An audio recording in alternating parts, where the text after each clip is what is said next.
देखिए, ये जो अयोध्या कांड है, पूरे कांड में करुणा रस है। हमारे संगीत में, साहित्य में 9 रस होते हैं।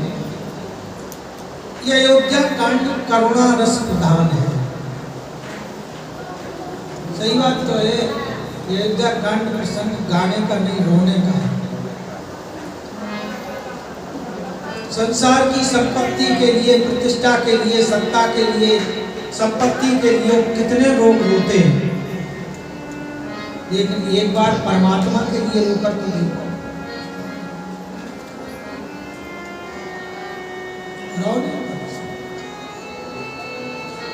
राम जी के वियोग में अयोध्या जी अवध में नहीं रहे। उन्होंने कहा कि अगर हमारे प्रभु अवध से वन में जाते हैं तो हम भी अवध में नहीं रहेंगे। क्यों? उनकी मान्यता है कि जहां राम है वहीं अयोध्या है। जहां राम तहां अवध निवासु, जहां राम तहां अवध निवासु,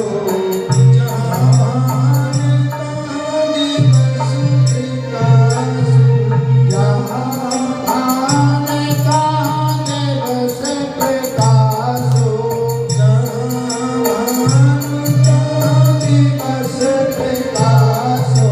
जहां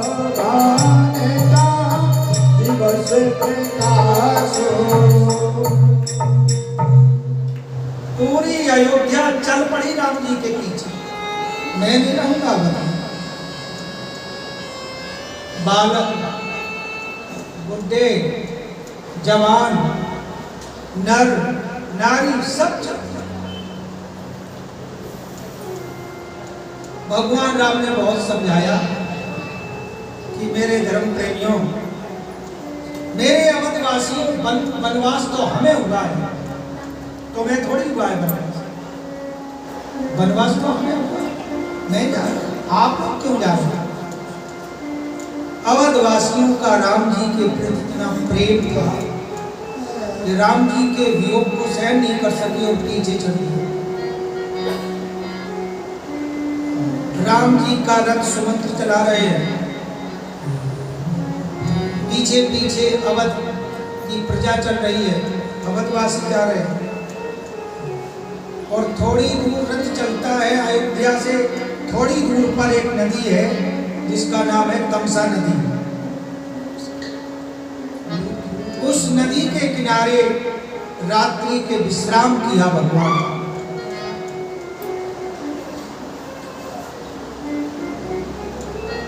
राम जी ने जब प्रजावासियों, अवधवासियों को देखा, कितने सुख भोग में ये रह रहे हैं और आज ये जमीन पर लेटे हुए हैं। सुमंत्र से कहा, सुमंत्र एक ऐसा उपाय करो कि जे लोग जब सो जाए तो अपना जो रथ है उसको ऐसे संचालन करो कि इसके चिन्ह दिखाई न दे। ऐसे रथ का संचालन। रामायण में आया है कि लोग थके हुए थे, लोग शोक में श्रम गए सोई, कछुक देव माया बस होई। कछुक देवताओं ने उच्चाटन कर दिया, सो गए। और भगवान राम ने समुद्र से कहा, अच्छा चले। भगवान राम ने अयोध्या वासियों को सोता हुआ छोड़कर आगे बढ़े।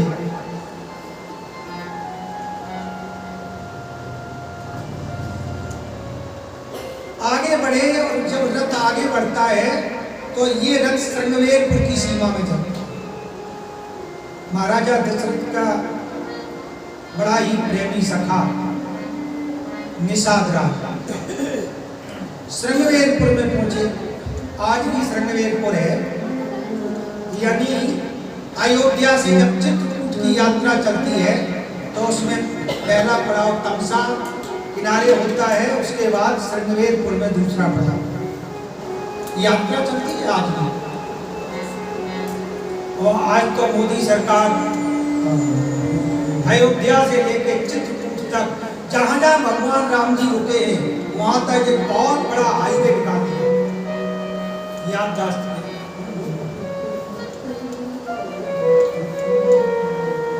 श्रृंगवेरपुर में निषाद राज सखा ने राम जी का स्वागत किया।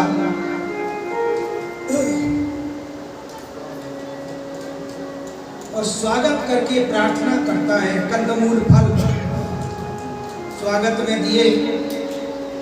भगवान राम से प्रार्थना की, प्रभु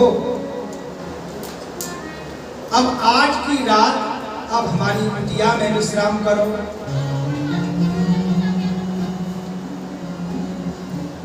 भगवान राम ने कहा, सखा तुमने जो बात कही वो बड़ी स्वागत के योग्य है, लेकिन तुमको पता है हमारा एक व्रत है। भगवान राम जी का क्या व्रत है? हमारे पिताजी ने हमको वनवास दिया है। कैसा वनवास?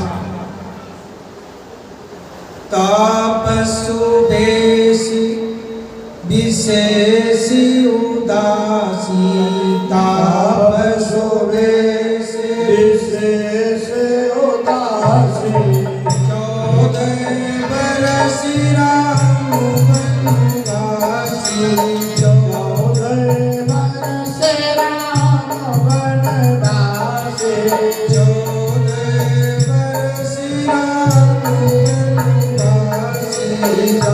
बरस राम वनवासी।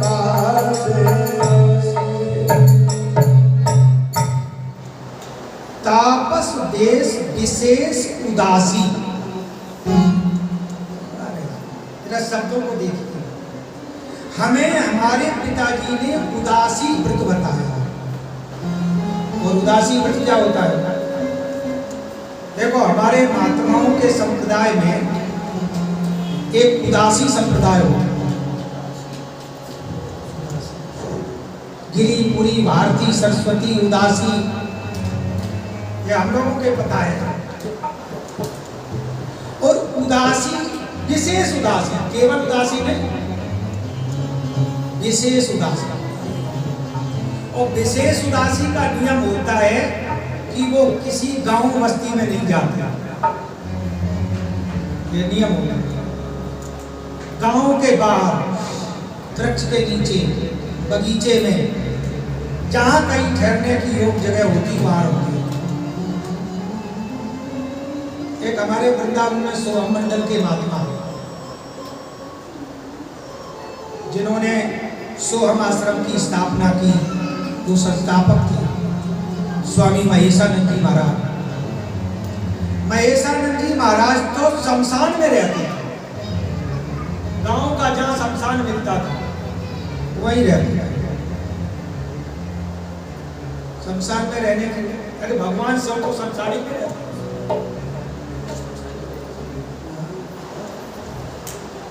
एक बार भगवान से पूछा, प्रभु शमशान ये क्यों चुना आपने? एक बार भगवान शिव विहार करने के लिए, सैर करने के लिए चले। पार्वती जी ने हाथ जोड़कर कहा कि मैं भी चलूंगी। नहीं नहीं तुम ना चलो, यहीं रहो। नहीं हम आपके साथ चलेंगे। ठीक है चलो। और भगवान शिव चलते गए। एक शमशान मिला, वहीं अपना त्रिशूल गाड़ दिया। पार्वती जी मैं यहीं रहूंगा। तो ये क्या कर रहे हैं? यहाँ तो मुर्दे दफनाए जाते हैं। भगवान शिव ने कहा, पार्वती जी यही जगह हमें पसंद है। बड़े बड़े महलों में रहो कि नहीं, हमने देखा बड़े बड़े महलों वाले, बड़ी बड़ी कोठियों वाले एक दिन इसी जगह पे आते हैं। तो हमने भी विचार बना लिया, जब एक दिन इसी जगह पर सब लोग आते हैं तो हमने पहले से डेरा लगा दिया। और याद रखना, शमशान में पहुंचते ही जब किसी की अंत्येष्टि क्रिया करने जाते हैं, और जब शमशान में पहुंचते तो वो लोग ज्ञान होता है कि नहीं? वो सच्चा ज्ञान हो जाता है। ये दुनिया में कुछ नहीं है, वो टिकता नहीं है, थोड़ा ज्ञान होता है।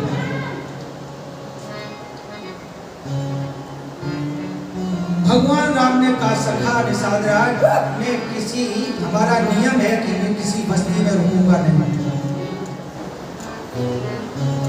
निषाद राज ने भगवान राम की रहने की व्यवस्था की। एक शीशम का पेड़ था, उसके नीचे पत्ते बिछाए और पत्ते बिछाकर बड़ी सुंदर सैया बनाई। वहां पर राम जी, मैया सीता ने विश्राम किया। राम जी जब सो गए, लक्ष्मण जी थोड़ी दूर पर वीरासन से, 84 आसनों में वीरासन भी होता है, वीरासन से धनुष बाण लेकर और भगवान राम की चौकीदारी करने लगे। ये चौकीदार है। देखो भैया, चौकीदार का बड़ा महत्व होता है, आप लोग समझ गए होंगे। चौकीदार का बड़ा महत्व होता है। लक्ष्मण जी थोड़ी दूर पर, कछुकी दूर सजबान सरासन, कछुक दूर सजबान सरासन, जान लगे बैठ वीरासन, जान लगे बैठ वीरासन। कछुक दूर थोड़ी, और देखो निषाद राज भी सोया नहीं। उन्होंने भी अपने प्रजावासियों से कह दी कि अवध के चारों तरफ से पहरा हो जाए, और स्वयं निषाद राज लक्ष्मण जी के पास बैठे।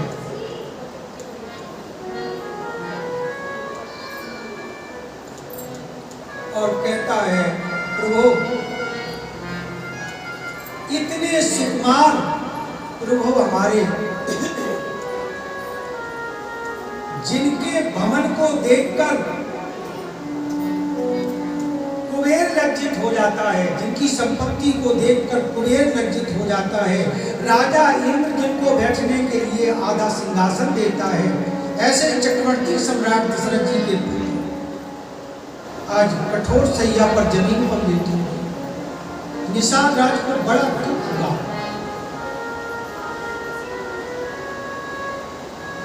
और यहां तक बोल गए, वो कैकेयी तू बड़ी मंद बुद्धि है, ऐसे बालकों को बनवा दिया। कैकेयी नंदन मंद मत, कठिन कुटिलपन कीन, जय रघुनंदन जान कै सुख अवसर दुख दीन। अरे कैकेयी बड़ी मंद बुद्धि है। लक्ष्मण जी ने सब कुछ सहन किया, लेकिन ये सहन नहीं किया। देखो, लक्ष्मण जी का भली विरोधाभास रहता हो कैकेयी से, मंत्रा से, लक्ष्मण जी कहते निषाद राज इस बात का कहने का हक हमें है, आप मत बोलो हमारी मां से, हमारी मां मजली माता कैकेयी से आपको टिप्पणी करने का अधिकार, हमारी मां है, तुम हमारी मां से कैसे सब। क्या लक्ष्मण जी का अवध प्रेम है? क्या लक्ष्मण जी का समान प्रेम है? देखो माताओं, एक बड़ी कीमती बात ये है, घर में अपने घर का मेंबर, इस राम कथा से आज हमें शिक्षा मिल रही है। घर में घर का सदस्य, चाहे वो देवर हो, ज्येष्ठ हो, ससुर हो, सास हो, घर में कैसी भी बातें होती रहे, लेकिन अपनी घर की कमजोरी, बोलो माता, अपनी घर की कमजोरी दहली के बाहर नहीं जाना चाहिए। ये राम कथा से सीखिए। प्रायः वो घर टूट जाता है जिसके मेंबर अपनी बुराई पड़ोस में करते हैं।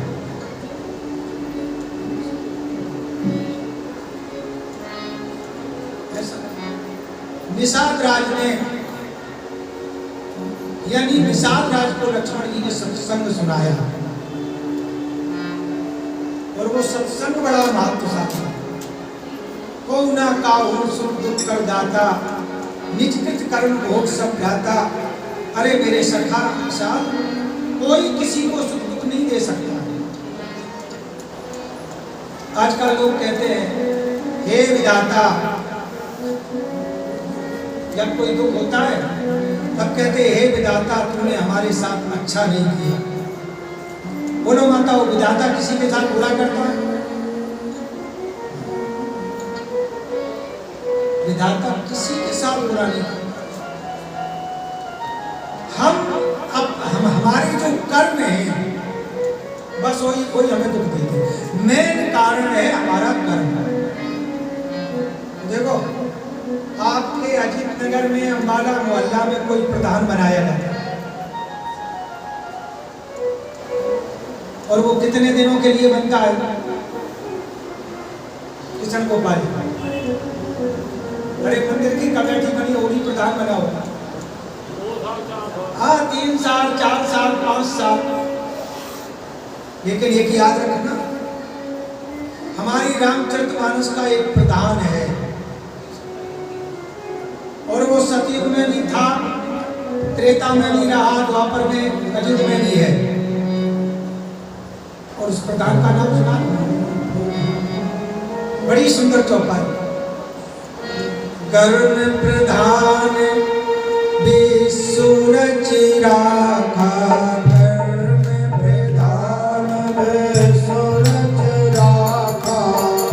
ओजस करे सो तस फल जागा, ओजस करे सो तस फल जागा, ओजस करे सो तस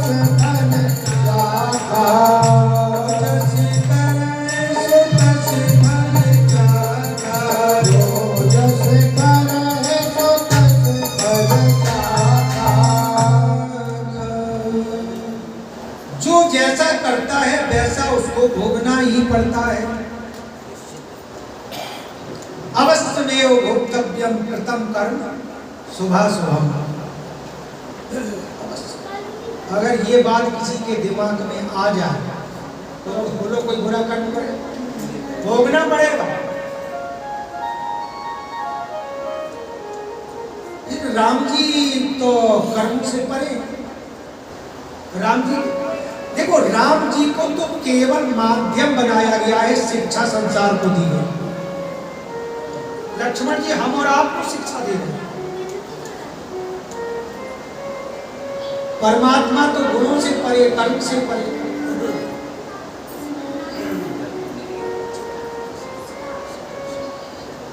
लक्ष्मण जी ने कहा निषाद राज सब सो, मोह निशा सब सोवन हारा। मोह निशा में सब सो रहे हैं। देखिए, गोस्वामी तुलसीदास जी मानस की लेखनी चलाते समय कई बार मानस की लेखनी रुक गई। ऐसी बात लिख गए कि आगे कलम नहीं बढ़ रही, सब सो रहे हैं। अब कलम रुक गई। जब सब सो रहे तो आगे इतिहास किसका लिखा जाता? देखो, सोने वालों का इतिहास नहीं लिखा जाता। सब सो रहे तो किसी ने पूछा, कुछ लोग तो जाग रहे हो कि हाँ, हनुमान जी को बुलाया, महाराज हमारी कलम रुक गई। कहाँ रुक गई? कि मोह निशा सब सोवन हारा। आगे क्या लिखूं? हनुमान जी ने कहा कलम उठाओ और आगे कलम बढ़वाई। क्या लिखवाया? यह जग जामने जागे जोगी, यह जग जामने जागे जोगे, यह जग जामने जागे जोगे। परमार्थ के प्रपंच वियोगी, परमार्थ के प्रपंच वियोगी।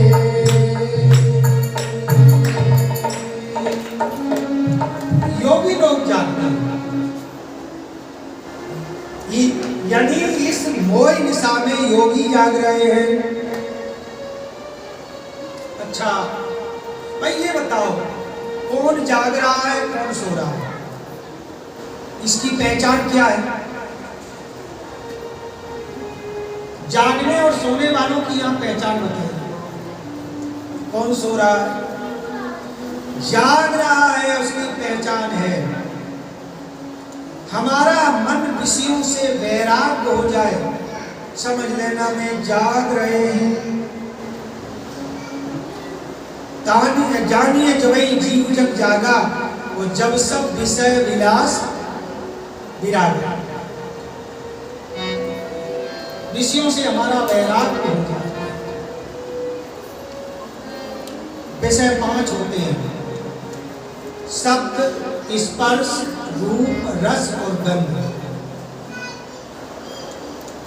ये पांचों विषय हमको माया में फंसाते हैं।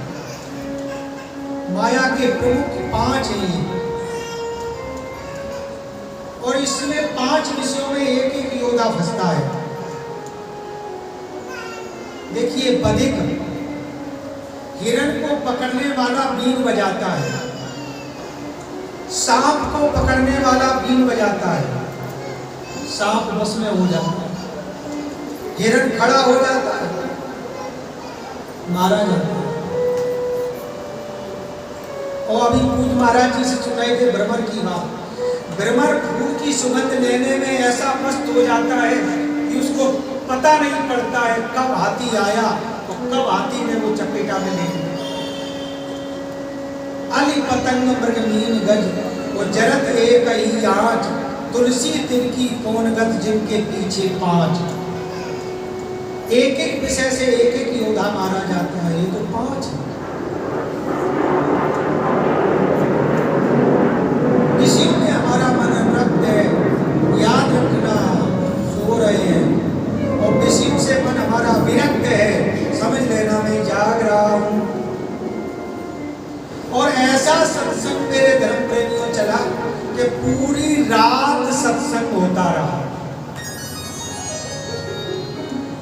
पूरी रात। आजकल तो 1 घंटा जाना हो जाए लोग घड़ी देखने लगते हैं।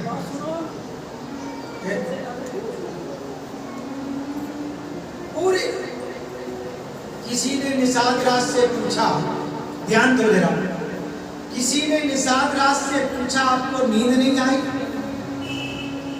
पूरी रात सत्संग चला लेकिन निषाद राज को नींद नहीं आई। पूछा निषाद राज से आपको नींद नहीं आई?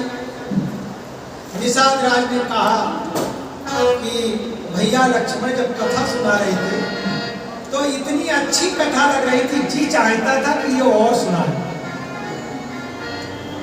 इसलिए हमें नींद नहीं आई।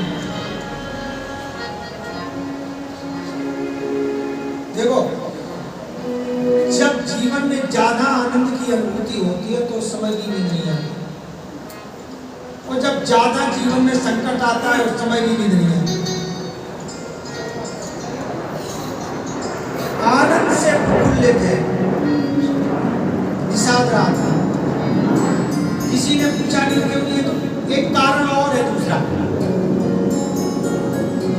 निषाद राज ने कहा कि देखो, कोई आदमी रात्रि के 11 बजे 10 बजे सोने की तैयारी कर रहा हो, देखो बताओ, सोने की तैयारी हो रही हो, बढ़िया बिस्तर हो, बढ़िया कमरे में एसी लगी हो, सारी सुविधाएं हो, और अगर दैववश उस कमरे में अगर ये निकल हमें, समझ गई ना, कमरे में ही अगर निकल जाओगे तो नींद आएगी? नहीं आएगी। निषाद राज ने कहा, एक फनवाला सांप जब कमरे में आ जाए तो नींद नहीं आती, वो हमारे सामने तो 1000 फनवाले बैठे। कौन बैठे 1000 फनवाले? ये लक्ष्मण कौन है? सहस्त्र शीश जग कारण 1000 कैसे दिखता? एक संत सुना रहे थे बड़ी अच्छी रात, कितना सत्संग चला। रामायण में लिखा है, कहते राम गुण भाभुन सा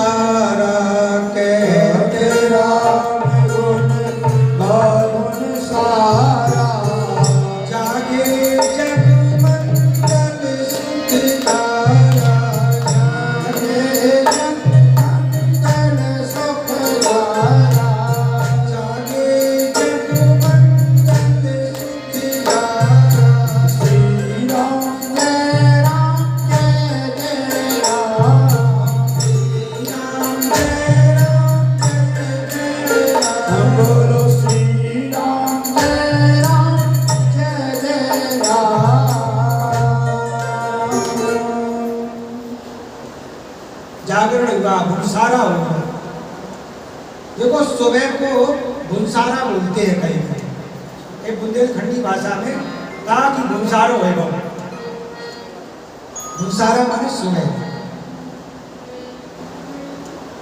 भगवान राम जी स्नान करते हैं, सुबह की संध्या करके अपनी वनवास की यात्रा आगे बढ़ाते हैं और भगवान राम जी गंगा के किनारे पहुंच जाते हैं। तो राम जी गंगा के किनारे पहुंचे। केवट जो है गंगा के उस पार है और राम जी इस पार है।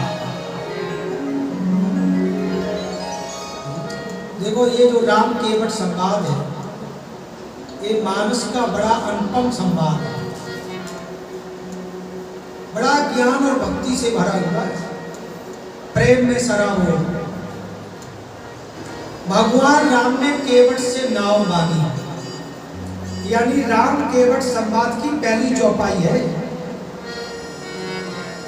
मांगी नाव न केवट आना, मांगे नाव न केवट आना, मांगी नाव न केवट आना, मांगे नाव न केवट आना।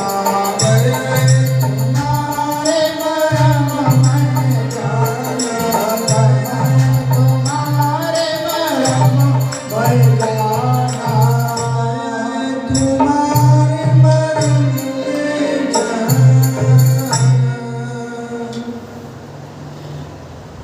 एक एक शब्द जरा इसका देखिए आप। मांगी नाव,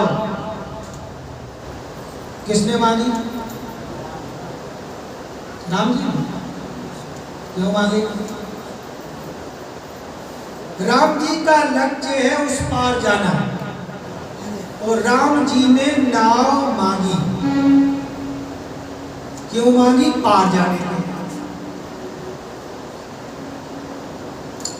यहाँ हमारे यहाँ पक्ष हो जाते हैं दो, एक ज्ञान का पक्ष, एक भक्ति का पक्ष। ज्ञान का पक्ष कहता है कि ब्रह्म कभी मांगता नहीं, ये ज्ञान का पक्ष है। क्यों? कि ब्रह्म के बारे में जब चौपाई लिखी गई तो कहा गया है एक अनीय है। देखो ब्रह्म एक है और भगवान अनेक है। ब्रह्म एक है और अनीय है। अनीय माने? अनीय माने इच्छा रहे। ब्रह्म की कोई कामना नहीं, ब्रह्म की कोई इच्छा नहीं है, क्योंकि समर्थ है, सर्व समर्थ है, सर्व संपन्न है, सब कुछ है। क्यों मांगे? अरे दुनिया मांगती है, कभी ब्रह्म नहीं मांगता।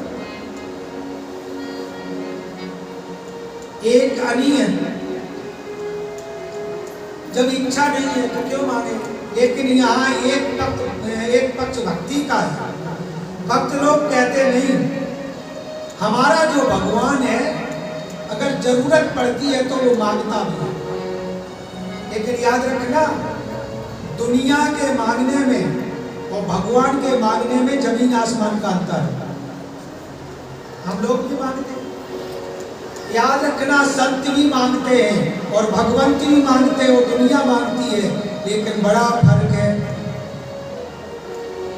संसार वाले मांगते हैं, उस मांग में कुछ ना कुछ स्वार्थ रहता है, अपनी स्वार्थ की पूर्ति करने के लिए मांगा जाता है।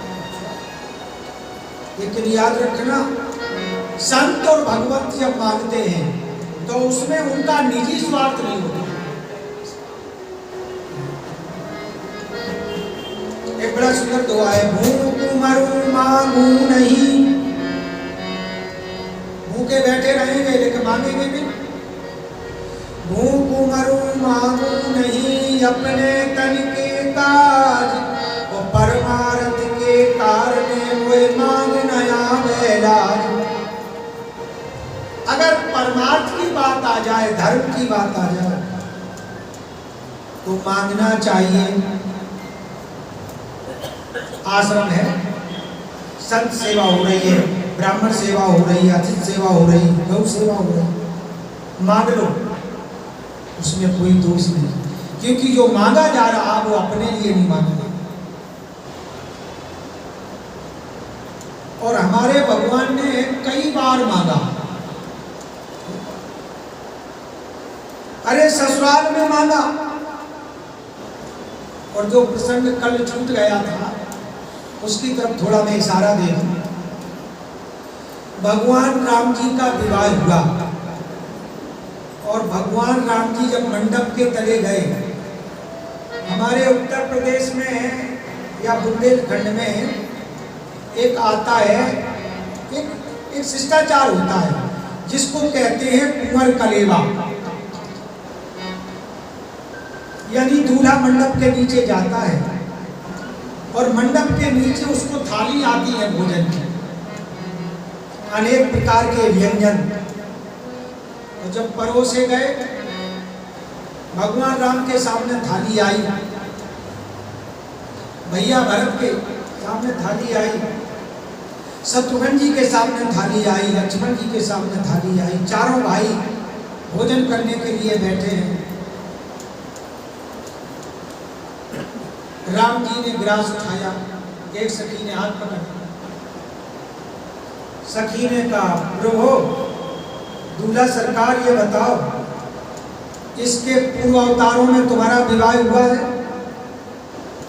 राम जी कहते हैं, इसके पूर्व जितने हमारे अवतार हुए, एक अवतार में भी हमारा विवाह नहीं हुआ, ये पहला चांस है हमारे विवाह का। और ये बात बिल्कुल सही है। राम जी के अवतार लेने के पहले जितने अवतार हुए, एक ही अवतार में भगवान का विवाह नहीं हुआ। कच्छ, भगवान का कच्छप अवतार हुआ, मत्स्य अवतार हुआ, वाराह अवतार हुआ, भगवान का नरसिंह अवतार हुआ, और भगवान परशुराम अवतार में तो ब्रह्मचारी रहेगा, यानी विवाह का कोई सवाल ही नहीं। इसके पहले इसलिए तो तुम्हें जानकारी नहीं थी। क्या जानकारी होनी चाहिए कि अरे भोजन की थाली आई, पहले तुम रूठ जाइए, पहले तुम रूठो। लक्ष्मण जी सामने बैठे थे और ही सखी तू बाबरी हो गई कि क्या, कि सारी दुनिया रूठ जाए कोई बात नहीं, लेकिन परमात्मा रूठ जाए तो सारा जग रूठा पर भगवान नहीं रूठा तो सारा जग चूमेगा या रूठा, एक कहावत है। भगवान नहीं रूठता। सखी ने कहा, ओ छोटे सरकार, तुम अपना नियम अपने घर में रखो, लेकिन जो ससुराल का नियम होता है वो तो यहाँ चलेगा। दूल्हा राजा को रूठना पड़ेगा। राम जी ने कहा, सखी अगर मैं रूठ जाए तो मनाएगा कौन? कि तुम्हारी सासू जी आएंगी, यानी ससुराल में तुम्हारी सासू जी आएंगी, तुम्हें मनाएंगे। भगवान राम ने कहा, ठीक, मैं रूठ गए, बुलाओ भाई सासू। यानी सुनैना जी को बुलाया गया, सीता जी की माता। कहा, बेटा भोजन करो। कि नहीं करूंगा, मैं रूठा हूं। भोजन करो। कि नहीं करूंगा, मैं रूठा हूं। तो क्या लोगे? कुछ मांग करो, क्या लोगे? तो देखो, आजकल के दूल्हा जैसा मांगते हैं वैसा राम जी ने नहीं मांगा। एक रामचरितमानस में बड़ा सुंदर दुआ है। देखो, बारात जब चलती है तो अलग अलग चॉइस होती है सबकी। जो साथ में बाराती जाते उनकी क्या मांग होती है? अरे बढ़िया बढ़िया व्यंजन, गुलाब जामुन, रसगुल्ला सब मिले, बड़ा सुंदर खाने। और जो दूल्हा जाता है वो कहता है हमको सुंदर धर्म पत्नी मिले। और जो दूल्हा का पिता है वो क्या चाहता है कि इतना दहेज मिले, इतना दहेज मिले कि पूरा घर भर जाए। दंपति रूपये मातु धन और पिता नाम विख्यात, समकुल बांधव चाहे भोजन चाहे बारात। आजकल के दूल्हा होते हैं, मांगते हैं हमें मोटरसाइकिल दो। कौन मोटरसाइकिल? कि हमको चाहिए राजदूत। बिटिया चाहे भली जमदूत बनी रहे, बिटिया चाहे जमदूत हो, लेकिन राजदूत मांग रहे हैं। वो राजदूत, अब राजदूत की बात चली गई, अब तो 4 पहिया वाला हमें चाहिए। अलग अलग मांगे होती, लेकिन धन्य प्रभु राम, भगवान राम जी ने क्या मांगा? एक्सरे लिया राम जी ने कि किसकी कामना क्या है। यानी जनकपुर की जितनी सखियां थी, सीता जी की जितनी सहेली थी, वो पछता रही थी, हाय हाय ये हमारी दीदी सीता तो अयोध्या चली जाएगी, मैं अवध में रह जाऊं। अगर ऐसा चांस मिल जाए हमें भी अवध रहने का वास हो तो कितना बढ़िया। सबकी कामना थी कि हमारा विवाह होकर भी अवध में पहुंचे, और राम जी ने सबकी कामना को देखकर मांग की कि माता जी तुम्हें अगर देना हो तो हमारे चारों भाइयों का विवाह तो अवध में हो गया है, लेकिन हमारे साथ में जो हमारे मित्र आए हैं, हमारे यार दोस्त आए हैं, हमारे फ्रेंड आए हैं, उनका भी विवाह अवध में होना चाहिए। और जहां इतना राम जी ने मांगा तो सीता जी की जो सहेलियां थी वो आनंद में डूब गई। वाह, इन्होंने हमारे मन की बात मानी। मेरे धर्म प्रेमियों, एक रामायण में वर्णन आया है, यानी अवधपुरी के लड़के, अवधपुरी के दूल्हा और मिथिलापुरी की दुल्हन, 72,000 विवाह मिथिलापुरी से होकर अयोध्या में आए। अन्य रामायणों में वर्णन आया। और देखो उसका जीता जागता उदाहरण रामायण में भी लिखा है। जो मंडप, जो विवाह मिथिलेश जनक जी के घर में चारों भाइयों का विवाह संपन्न हुआ, वो मिथिला में घर घर में विवाह हुआ। बड़ी सुंदर चौपाई है। जनक भवन की शोभा जैसी, जनक भवन के शोभा जैसे, जनक भवन के शोभा जैसी, जनक भवन के शोभा जैसे,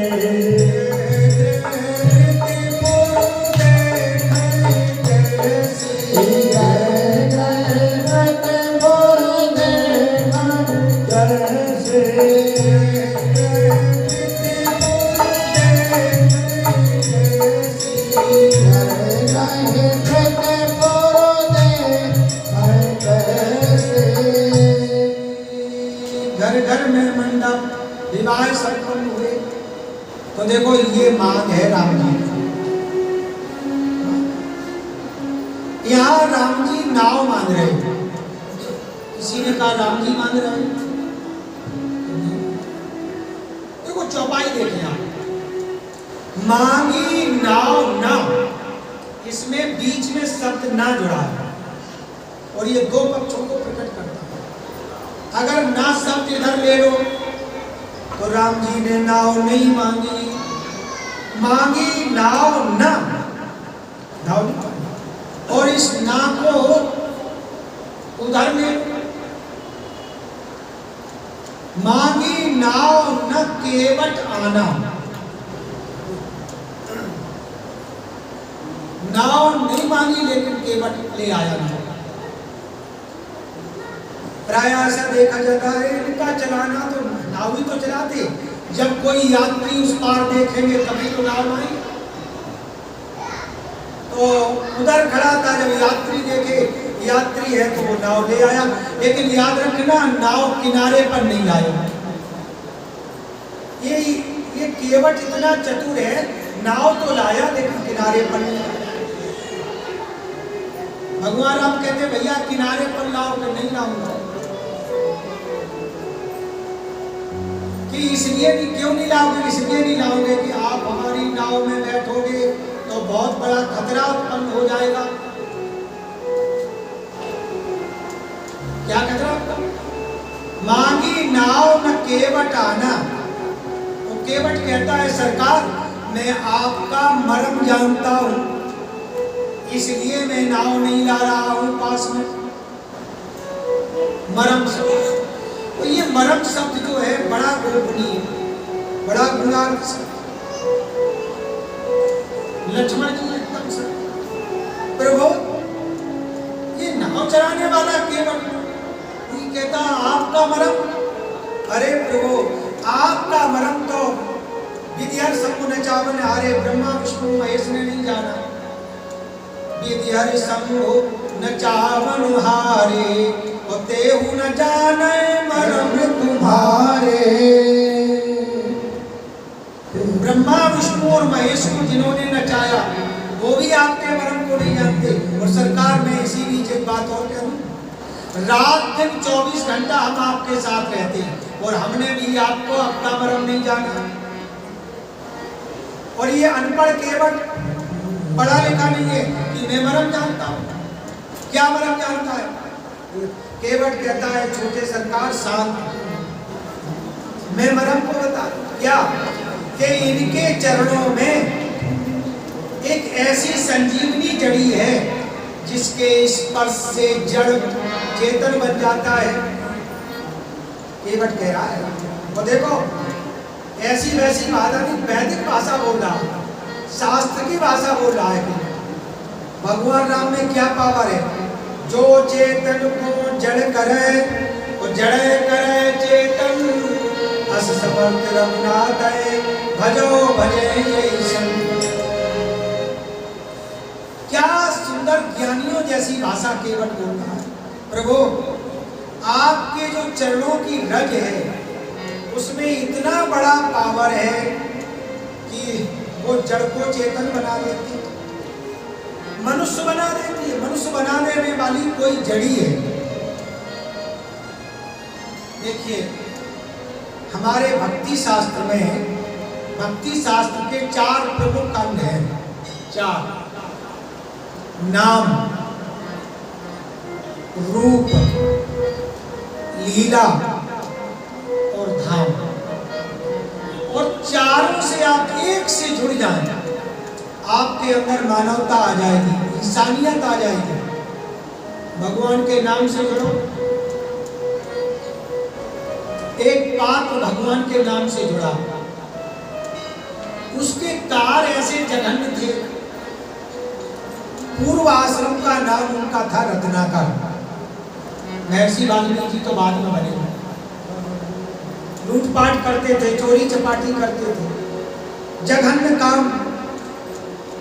लेकिन जब ऋषियों का संग मिला और ऋषियों ने उनको मंत्र दे दिया कि जाओ तुम्हारा उद्धार हो जाएगा, तुम मरा मरा कहो। प्रसिद्ध है चौपाई माता ने जानती, उल्टा नाम जपा जग जाना, वाल्मीकि भय ब्रह्म समाना। देखो राम जी का नाम, सब नामों में राम जी का नाम ही ऐसे, इसको चाहे उल्टा ले चाहे सीधा ले। जैसे मिठाइयों में एक रसगुल्ला होता है, किधर से भी वो चाको मिठाई मीठा लगता है। इसी प्रकार नामों में भगवान राम जी का नाम ऐसा है, बड़ा मधुर है। और इस पर बड़ा मधुर नाम है। मधुर मधुर नाम, मधुर मधुर मधुर नाम, मधुर मधुर नाम। सीताराम सीताराम सीताराम सीताराम, राधे श्याम राधे श्याम राधे श्याम राधे श्याम। सीताराम सीताराम सीताराम सीताराम, मधुर मधुर नाम, मधुर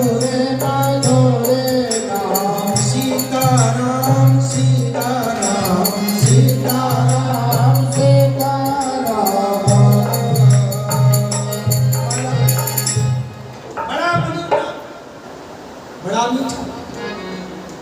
और देखो इसको कैसे भी लिया जाए। अरे गजब की बात तो एक आती है, ये माताएं जब कीर्तन करती है तो कीर्तन में एक बाजा होता है, जैसे हमारा ये ऑर्गन है, ढोलक है, मजीरा, मजीरा हो। अरे मजीरा जड़ है, और मजीरा भी जब कीर्तन में शामिल हो जाता है तो वो भी राम राम बोलने लगता है। अगर विश्वास ना हो माता हो तो जरा बोलना, मजीरा मजीरा मजीरा मजीरा मजीरा मजीरा मजीरा मजीरा मजीरा मजीरा मजीरा मजीरा मजीरा मजीरा मजीरा मजीरा।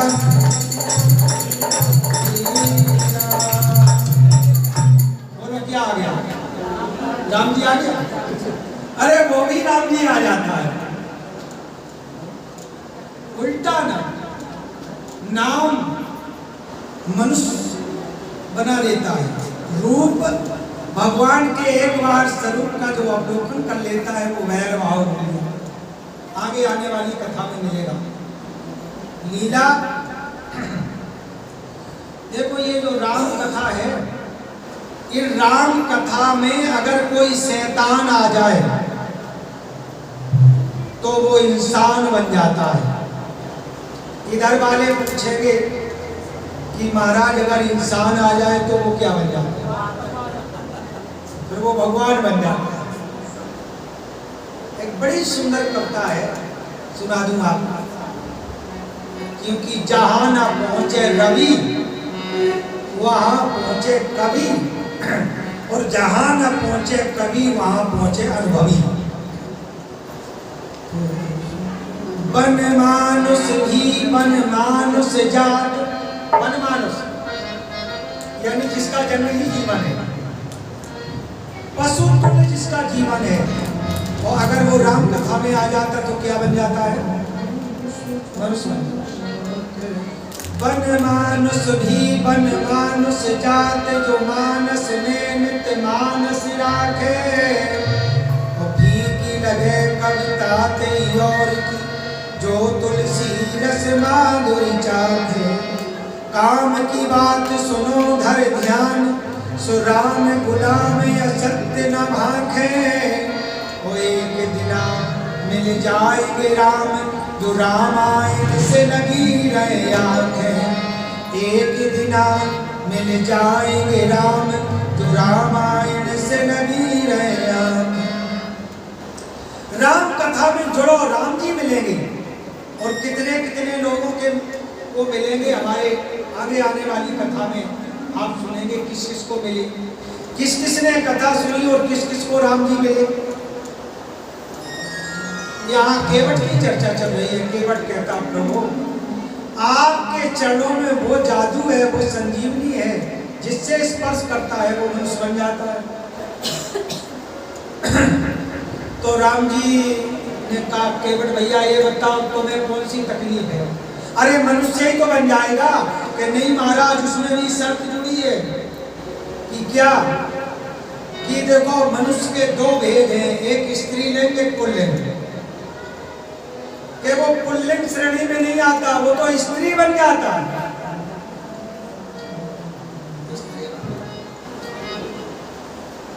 छुअत शिला भई नार सुहाई, छुअत शिला भई नार सुहाई। नाहन की नगाटी कठिनाई, भान के नगाटी कठिनाई। नाहन के नगाटी कठिनाई, भान के नगाटी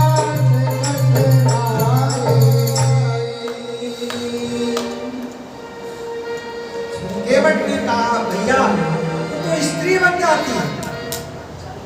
तो राम जी ने कहा, तो फिर तुम्हें स्त्री बन जाएगी तो कौन सी तकलीफ, घर की सेवा करेगी। केवट ने कहा, प्रभु एक घर में स्त्री बैठी है,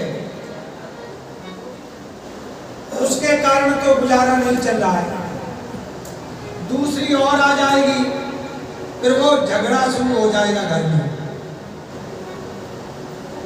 एक याद रखना, घर में एक ही स्त्री हो तो झगड़ा नहीं चलता है, अगर दो आ जाए तो पंडित जी कहते हैं झगड़ा शुरू हो जाए। आप कहीं भुक्तभोगी तो नहीं हो नहीं है तो देखिए दो स्त्री कलह शुरू हो जाएगा। और सरकार ये बताओ, आपका एक व्रत है, हमने सुना है कि क्या व्रत है कि एक नारी एक नार व्रत सब जारी, आप एक नारी व्रत हैं और हमसे कहते हैं आप डबल हो जाओ। ये आपका कहां का क्या है? और सरकार अगर स्त्री भी बन जाए, चलो बात मान ली आपकी, वो भी कौन सी स्त्री बनती है? ऋषि की स्त्री। मुन तरन्यू घरनी हो जाई, बांट परी मोरे नाव उड़ाई। तो ऋषि पत्नी बन जाती है, उससे कोई सेवा नहीं ली जाएगी, सेवा करनी पड़ेगा।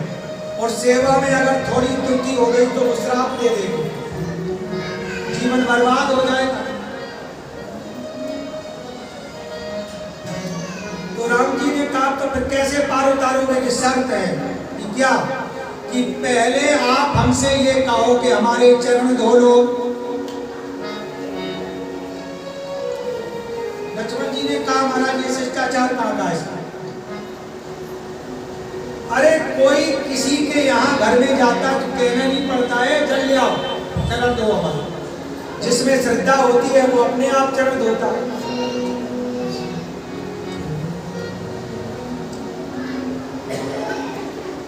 केवट से कहा भैया ये शिष्टाचार कहाँ का है? कि ये शिष्टाचार हमारे घर का है। तुम्हारे घर का कैसा है? कि महाराज एक बार खतरा हो गया था, दोबारा खतरा मोल नहीं लेना चाहता। अब केवट अपने पूर्व जन्म की कथा कह रहा है कि सरकार याद रखो, आप क्षीर सागर में लेटे हुए थे। देखो ये भगवान राम किसके अवतार हैं? जो आनंद सिंधु सुखरासी सीकर थे त्रैलोक सुखासी। क्षीर सागर में भगवान जो नारायण शयन कर रहे हैं शेष सैया पे, वो वही है। भगवान नारायण शेष सैया पे शयन कर रहे थे। और ये केवट क्या था? उस सागर का कच्छप था, कच्छप। और एक बार इस कच्छप की इच्छा हुई कि भगवान के जो कोमल कोमल चरण हैं वो इनका मैं स्पर्श करूं तो हमारा उद्धार हो जाएगा। तो ये आता है स्पर्श करने के लिए। और जैसे ही शेष भगवान देखते हैं अरे हमारे भगवान को आया टच करने, नींद खुल जाएगी, तो भगवान ऐसा फन कर देते हैं, हटा देते हैं। एक बार नहीं कई बार हमने कोशिश की। और देखो ये छोटे भैया ये खड़े सामने, इन्हीं की करतूतों से मैं मारा गया, घायल हो गया। जब मैं वहां घायल हो गया तो प्रभु आपने आश्वासन दिया था हमें। क्या आश्वासन दिया? कि कच्छप राज जाओ अगले जन्म में, अगले अवतार में, हमारा त्रेता में राम जी का अवतार होगा, उस समय तुम अपनी मनोकामना पूरी कर लेना, हमारे चरणों को स्पर्श करना। बोलो आश्वासन दिया था कि नहीं? यहाँ दिया था। लक्ष्मण जी ने कहा प्रभु ये तो बहुत बड़ा ज्ञानी निकला।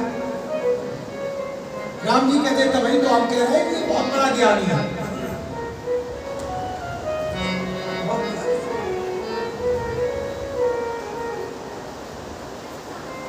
भगवान राम ने कहा ठीक है, जाओ हमारी आज्ञा है, आप हमारे चरण धो। भगवान राम ने आज्ञा दे दी, जल्दी करो। बेज्ञान जल पाए पखारू, बेज्ञान जल पाए पखारू, होत विलंब उतारिए पारू, होत विलंब उतारिए पारू, होत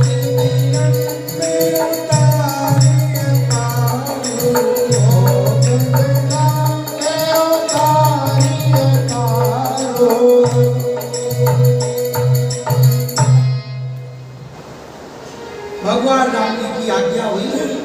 तो देखो चरण धोने के लिए केवट क्या लाया? कठौता, जो काठ का होता है, ये धातु का बर्तन है।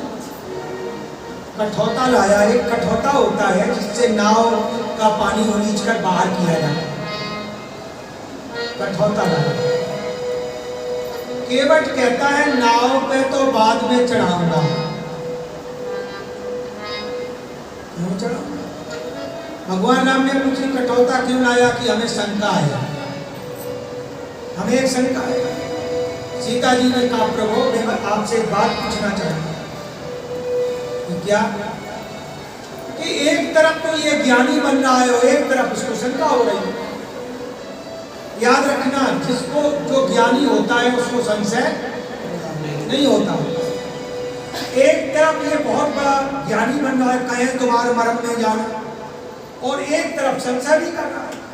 ये कैसे है? राम जी ने मुस्कुराकर कहा सीते, अरे आपको भी तो संशय हमारे ऊपर हो गया था, केवट को हुआ तो कोई बात नहीं। आप लोग कहेंगे सीता जी को कौन सा संशय था? भगवान राम ने जब धनुष तोड़ दिया था और सखियां कहती हैं सीते चरण स्पर्श तो करो, और सीता जी उस समय संकोच कर रही थी। सखियों ने भी संकोच कर लिया। सीता जी ने कहा कि उधर से जब ये आए थे विश्वामित्र जी के आश्रम में, तो मार्ग में इनको एक पत्थर की शिला मिली थी, और जब पत्थर शिला से चरण स्पर्श हुआ तो वो स्त्री बन गई। और हम इनके चरणों को स्पर्श करेंगी तो एक दूसरी स्त्री उत्पन्न हो जाए। दुआ लिखा है पंडित जी, गौतम तीरथ सुरत कर नहीं पर सत पगपान, मनो हसे रघुवंश सुमन प्रीति अलौकिक जान। भगवान राम जी को हंसी आ गई। सीता जी शुरुआत तो शंका की तुम्हारी यहां से हुई है, तुमको शंका हो। केवट कहता सरकार कठौता लाऊंगा, और कठौता की स्त्री बन गई तो फिर नाव पे नहीं चढ़ाऊंगा। इसलिए खतरा अगर है तो किसी से नहीं, तुम्हारे चरणों में जो रज है ये पहले मैं धोऊंगा। केवट जो है भगवान के चरणों को धो रहा है, बड़ा उमंग, अति आनंद उमंग अनुरागा, चरण सरोज पखारन लागा। बड़ी देर हो गई, आनंद में प्रफुल्लित है, चरण धो रहा, बहुत देर हो गई। राम जी एक चरण से खड़े हैं, एक चरण से, एक चरण कठौते में है और एक चरण। तो राम जी ने कहा भैया केवल मैं एक चरण से खड़ा हूं, हमारे तो पैर दुखने लगे, तू जल्दी पैर धो, जल्दी चरण धो। केवट कहता है सरकार अगर जल्दी ही परी है, तुम्हारे पैर ही दुखने लगे हैं, तो तुम एक काम करो, सहारा लेने के लिए हमारे सिर पर आप हाथ रख दो, हमारे सिर पर आप हाथ रख दो। बड़ा चतुर केवट, हमारे सिर पर हाथ रख दो। जैसे ही भगवान राम जी ने केवट के सिर पर हाथ रख के, आकाश से देवता लोग फूलों की वर्षा कर रहे हैं। धन्य केवट, तेरे जैसा भाग्यशाली दुनिया में हुआ न होगा। महात्मा किसी के सिर पर हाथ रख दे आशीर्वाद, और परमात्मा किसी के सिर पर हाथ रख दे, कितना बड़ा भाग्यशाली वो केवट होगा। बरस सुमन सुर, देवता लोग फूलों की वर्षा कर रहे हैं केवट के ऊपर। बरस सुमन सुर सकल सिहाई, बरस सुमन सुर सकल सिहाई, सम पुण्य पुंज को नाई, सम पुण्य पुंज को नाई, सम पुण्य पुंज को नाई, सम पुण्य पुंज को नाई। समान भाग्यशाली कोई नहीं हुआ। केवट ने चरण धोए, चरण धो के कटौता लिया। राम जी ने कहा अब तो उतारो पार, तुम्हारी शर्त पूरी हो गई, अब तो हमें चढ़ाओ ना। केवट कहता है सरकार शर्त तो पूरी हो गई, लेकिन पूजा के विधान में अभी थोड़ी कमी आ रही है। अब पूजा के विधान में क्या कमी हुई तो पंडित जी जानते हो। पूजा के विधान में क्या कमी हुई कि सरकार आपके चरणों का चरणोदक हमारे हाथ में आ गया, और सरकार मैं ठहरे अनपढ़, चरणोदक देते समय मंत्र बोला जाता है, वो मंत्र हम जानते नहीं क्योंकि अनपढ़, और मैं जानता हूँ आपका चरणोदक आप नहीं दे सकते, लेकिन मैं जानता हूँ आपके ये छोटे सरकार जो खड़े, ये छोटे सरकार गुरु वशिष्ठ जी के गुरुकुल में पढ़े, बहुत बड़े ज्ञानी हैं, इनसे कहो जरा हमें चरणोदक दे।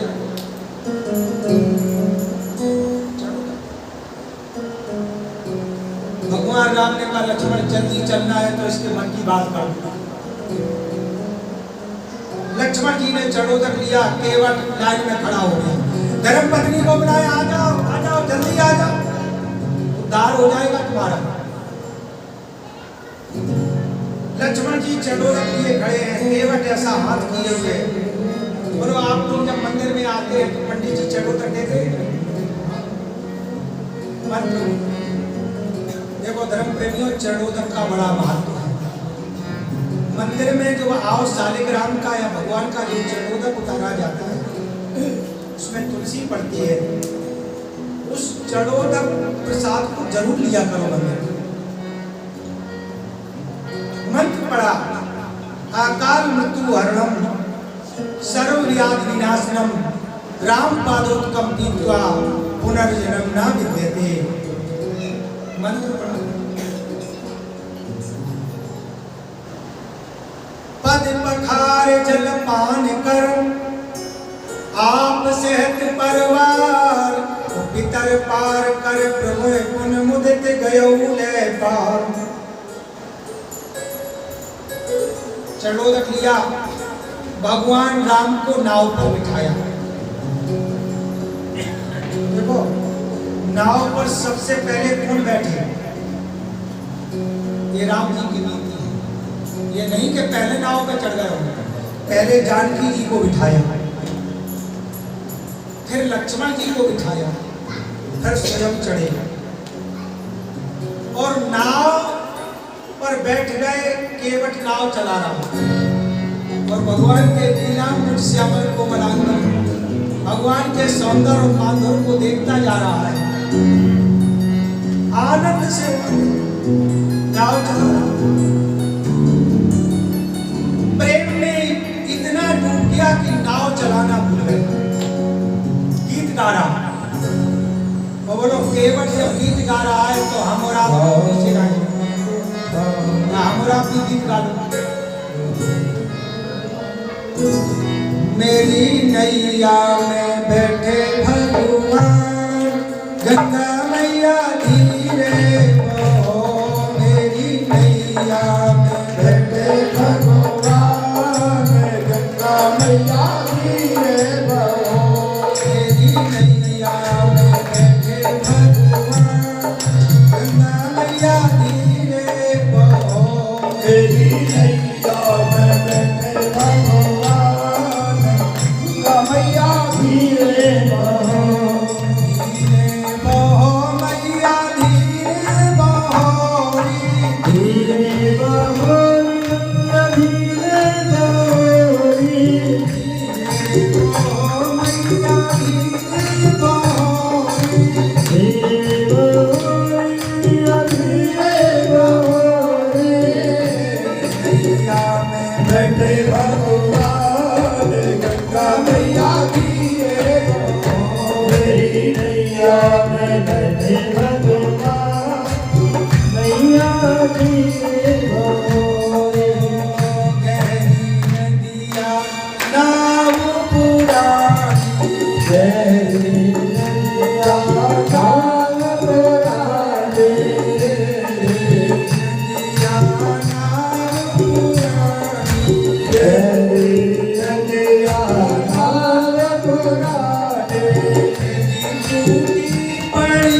पतवारी गंगा मैया गिरे तेरी टूटे मरे पतवारी गंगा मैया गिरे बाबो नैया में बैठे पतवारी गंगा मैया गिरे तेरी नैया में बैठे पतवारी गंगा मैया गिरे बाबो।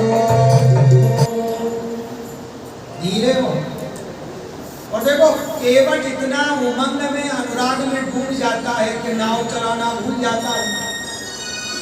नाव बहने लगी, नाव धार में बह रही है। लक्ष्मण जी कहते देखो भैया ये देखो केवट की करती नाव बह रही है। राम जी ने कहा केवट नाव बह रही है। केवट कहता है सरकार नाव में कौन बैठे, आप बैठे। आपके रहते रहते नाव बह जाए हमारी बदनामी नहीं तुम्हारी बदनामी। भवसागर का केवट कहता है। नाव बहने लगी। राम जी ने कहा किनारे पर लगाओ, ठीक लगाऊंगा। केवट नाव खेने लगा और नाव जब किनारे पर लगने लगी तो केवट को एक अफसोस हुआ, हाय हाय जिस सौंदर्य और माधुर मूर्ति का हम अवलोकन कर रहे हैं थोड़ी देर में उतर कर चले जाएंगे, इस लाभ से मैं वंचित हो जाऊंगा। तो देखो केवट को एक उपाय सूझा। ये उपाय केवटों के पास होते हैं। किनारे पर जैसी नाव लगने की हुई, बांस की एक लंबी बल्ली ऐसी किनारे पर टक्कर मारी कि नाव चक्कर काटती हुई फिर बीच गंगा में आ गई, चक्कर काटने लगी। लक्ष्मण जी ने कहा लो सरकार यही नाव मिली थी तुम्हें बैठने के लिए, फिर वो एक केवट तो चक्कर कटवा रहा। राम जी ने पूछा केवट क्यों चक्कर क्यों कटवा रहा है। केवट कहता है सरकार हम चक्कर नहीं कटवा रहे, तुम चक्कर कटवा रहे हो। कि प्रभु यहाँ नाव चक्कर काट रही है, 2-4 चक्कर लगे, इतने में तुम्हें बुरा लग गया और हम लोगों को बुरा नहीं लगता जब हम लोगों को 84 लाख चक्कर कटवाते हो। हम लोगों को जब 84 लाख चक्कर जीवों को कटवाते तब हम लोगों को बुरा नहीं लगता। क्या ढीला बनते हैं। देखो ये राम और केवट का बड़ा मधुर संवाद है, बड़ा हठीला। ठीक है हमें पार उतारो। केवट उतर गया, नाव खूंटे से बांध दी और जैसे ही राम जी नाव से उतरे और केवट ने चरण पकड़ लिया। लक्ष्मण भैया ने कहा देखो प्रभु उस पार जब ये था तब ये अकड़ रहा था, मैं नाव नहीं लाऊंगा। जब उस पार ये केवट था तब अकड़ रहा था और जब इस पार आ गया तब चरण पकड़ रहा। केवट ने कहा उस समय जब मैं अकड़ रहा हूं तब प्रभु तुम्हारी गर्ज थी और जब पार उतार दिया तब प्रभु हमारी गर्ज है। अब हमारी गर्ज है इसलिए चरण पकड़ रहा।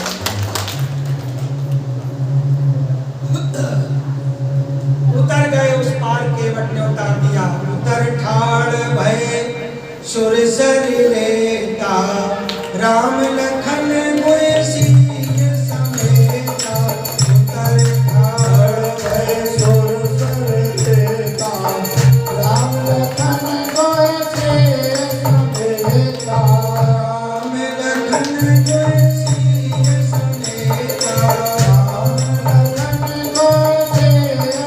समेता।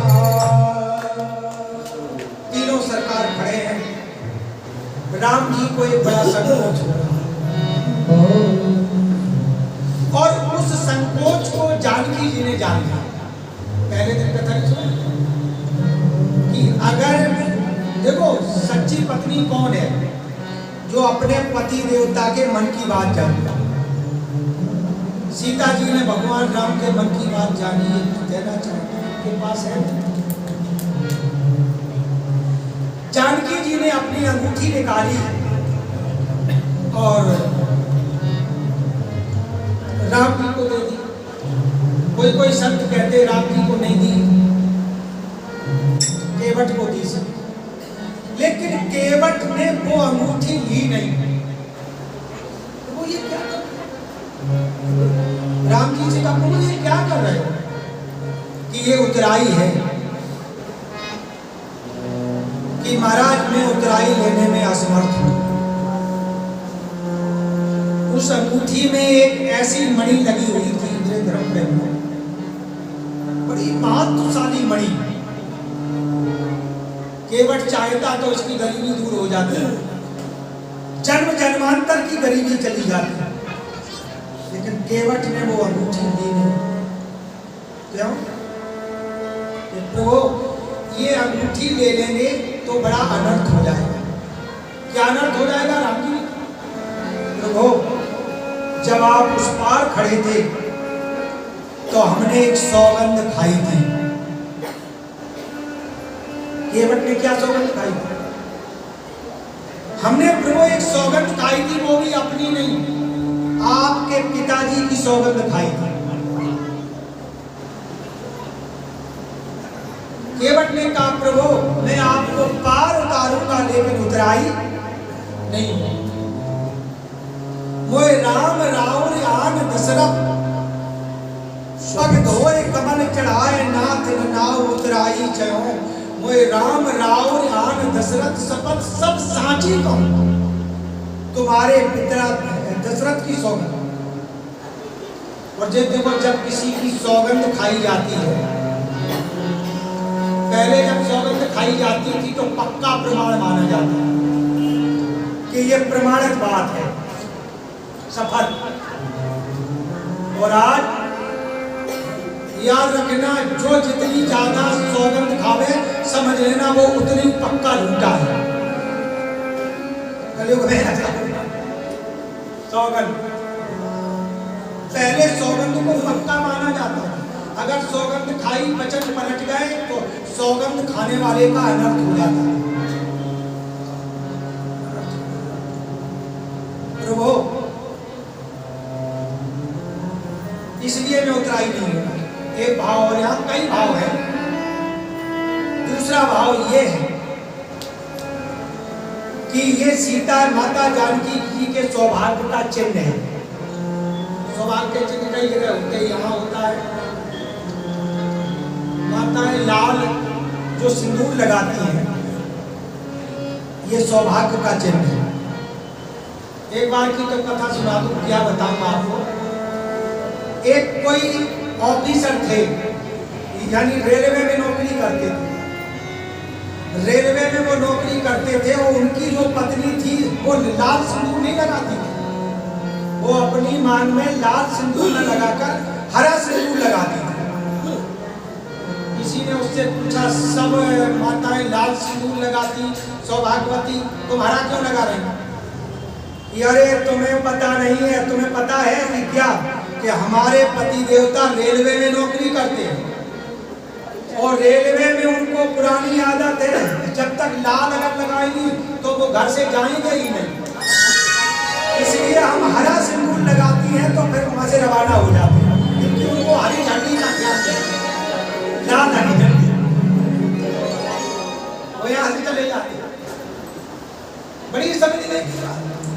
सीता जी का सौभाग्य का चिन्ह है, मैं नहीं। और तीसरा भाव बड़ा सुंदर है कि लोभ प्रलोभन। देखो लोभ बहुत बुरी चीज। सीता जी एक बार लोभ में आ गई थी। बोलो माता, सीता जी को क्या लोभ था? सोना दे दो, सोने का हिरण दे दो, तो 11 महीना लंका की जेल में रही। पर वो आप प्रलोभन दिखा रहे हो, भक्ति से वंचित कर रहे हो। मैं नहीं रुका। बहुत कीन प्रभु लखन सिय, नहीं कचुके वकिले, वो विदा कीन करुणायतन, भगति विमल वर दे। बड़े बड़े योगी अमलात्मा विमलात्मा महात्मा जिस भक्ति को मांगते रहते हैं वो भक्ति केवट ने मांग ली। महाराज विमल भक्ति का वरदान दिया और एक और मांगा, प्रभु एक मांगे और दे दो कि क्या कि जब उधर से आप लौट के आओ तो इसी घाट से फिर आना। सीता जी ने चलते समय गंगा जी का पूजन किया। माता जानकी जी ने कि हमारी यात्रा सफल हो, पूजन किया गंगा जी का। आइए हम और आप एक मिनट गंगा जी का पूजन करें। गंगा मैया तुम्हारी जय,